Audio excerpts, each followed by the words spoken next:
মিষ্টি বানাবার জন্য এখানে পাউরুটি গুঁড়ো দুধ দিয়ে খামির করে নিয়েছি। হাতে একটু তেল মেখে মিষ্টিগুলো বানিয়ে নিব। আমি এখানে 2 পদে শেপ দিয়ে নিয়েছি, একটি গোল একটি লম্বা। আমার মিষ্টিগুলো বানানো শেষ। এই যে বানিয়ে ফেললাম মিষ্টি। আমি ভাজতে চলে এলাম। মিষ্টিগুলো যখন লাল লাল হয়ে যাবে তখন তুলে নেব।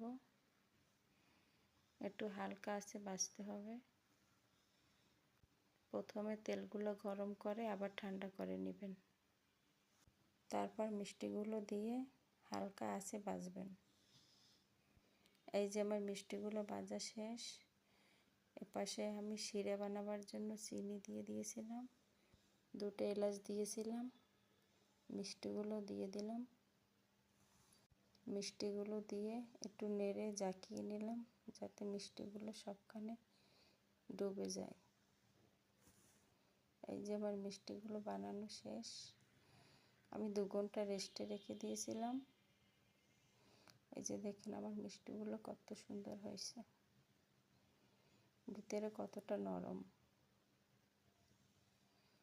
বাজারের কেনা মিষ্টির মতো হয়েছে। এই রকমের বাসায় একবার বানিয়ে দেখবেন। আজকে এই পর্যন্ত, আবারও দেখা হবে অন্য কোনো ভিডিওতে। আল্লাহ হাফেজ।